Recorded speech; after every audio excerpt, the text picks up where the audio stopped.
As you can imagine, while researching my videos, I go over a lot of information on Tolkien. Letters, first or second-hand accounts, biographies, and so on. During this process, I found a lot of interesting stuff about the professor's life and beliefs. One of these includes a very peculiar account regarding Tolkien's opinion of Ireland, the Irish people, and a supposed evil that seemed to emanate from the actual land of Ireland itself. In the book Perilous Realms, which examines the cultural influences of The Lord of the Rings, author Marjorie Burns goes over a conversation between George Sayre and j.r.r. Tolkien. Sayre was a friend of both Tolkien and Lewis, being best known for his biography of the latter. Apparently, on September 29, 1979, during a conversation between Sayre, Tolkien's biographer Humphrey Carpenter, and American professor Clyde S. Kilby, George Sayre revealed a discussion he had had with Tolkien many years prior. Evidence of this conversation and the recollection within was found in the January 1980 9th volume of the Minas Tirith Evening Star, going as follows. Professor Sayre said, "I've gone for 1 or 2 walks with Tolkien, and he did talk to me about natural scenes he visited. One of the things I noticed, which surprised me from the start, was the way in which he regarded certain natural scenes as evil. This came up strongly after he had been examining in order, that is to say classifying students in an Irish university according to their achievements in English language and literature. He described Ireland as a country naturally evil. He said he could feel evil coming from the earth, from the peat bogs, from the clumps of trees, even from the cliffs, and this evil was only held in check by the great devotion of the Southern Irish to their religion. This was a very strange view, and was not one I could even have guessed." To that, Humphrey Carpenter replied, "I have nothing to add to that extremely illuminating reminiscence, except that, to say that he was a very knowledgeable observer of the details of scenery." Now, this interaction, as I said, most likely did occur between Sayre, Carpenter, and Kilby, and it is in fact a transcript of a seminar held by the 3 men at Wheaton College, Illinois. The exact account of what transpired lies with the integrity of those who recorded and published it, and the accuracy of Tolkien's words with Sayre, who passed his experience on to the others, eventually leading to us. This naturally makes it a far cry from a primary source for the purposes of this video. However, let us assume that all information that found its way from Professor Sayre to us is in fact accurate. If this is true, and these are the words that Sayre heard coming from Tolkien, how do we explain the aforementioned quote? To start off, it is important to look to some primary sources in regard to Tolkien's opinion on Ireland and the Irish. Specifically, let's take a look at some of Tolkien's letters on the matter. Tolkien had close contact with Ireland for a large part of his life, and more specifically, he had worked on occasion with the National University of Ireland as an examiner. He used to visit the country relatively often, and as revealed through his own personal letters, some Celtic influences had found themselves in his writings. In the letters of j.r.r. Tolkien, which were compiled and edited by a member of our recorded conversation, Humphrey Carpenter, Tolkien seems to have a very positive view of Ireland, or what he refers to as Ire, or Southern Ireland. Tolkien's life coincided with incredible tension between Republican Ireland and the United Kingdom, and Tolkien's simultaneously strong English and Catholic identities must have surely complicated his views on Anglo-Irish relations. Nonetheless, in letter 165, for example, in 1955, Tolkien writes, "I am very untraveled, though I know Wales and have often been in Scotland, and know something of France, Belgium, and Ireland.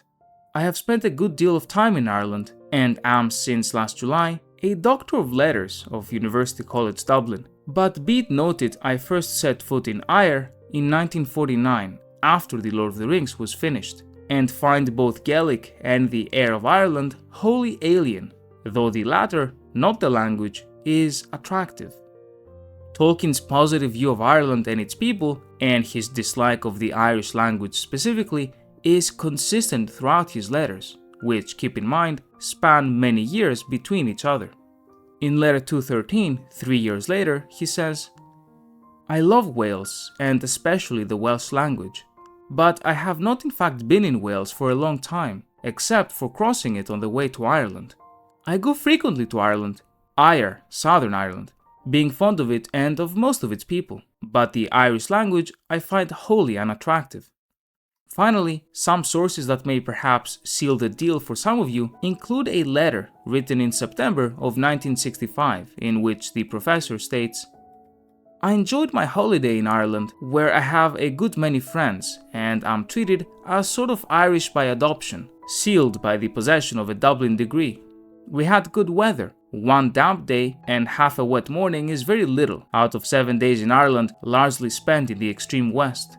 But the country is much more expensive to tour than it was, and something of its curious, shabby, happy-go-lucky, tumble-down charm has gone. Motor cars, of course, the main agents of ruin. But within a few miles of Dublin, motoring is still actually a pleasure, quick, safe, and often entirely unhindered." I would like to bring to your attention his reference to the charm of the country, as well as the continued positive reference to the Irish people in line with his previous letters. And the last letter I want to bring to your attention is that to his grandson George, written only 2 years before his death in 1971. "Of course, I was also delighted to hear about your walking tour in Ireland, although in fact you were a little further north than the part which I know well, of which the best are Galway, Clare and Cork. I am always happy when I am in j.r.r, except of course the north where I have never been, and am now suffering from acute j.r.r starvation, but I see no immediate chance of getting back there again. As far as I'm aware, he unfortunately never did.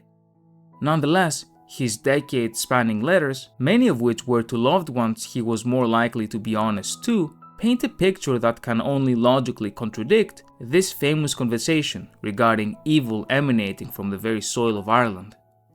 However, I would like to raise the question of what is a land in the first place, or more specifically, a country. Even in this hotly contested transcript, Tolkien makes sure to commend the Irish people themselves, stating that it is their devout faith exclusively, their Catholicism, that manages to keep some sort of evil at bay. This is certainly portrayed as a positive trait of the Irish people, aka those who make up Ireland in the first place, and is therefore consistent with the countless times that he has voiced his liking of the Irish. The Irish, if anything, are portrayed more like victims of this situation, rather than the cause of the evil. But what evil could the professor be referring to in the first place? Tolkien was certainly known for his appreciation of nature and landscapes, and within the Lord of the Rings and the Silmarillion, we can definitely see the effects of this. Specific lands give off very specific feelings. Mordor is different to Lothlorien, which is different to Gondor, which is different to the Shire, which, in turn, is different to Fangorn, and so on.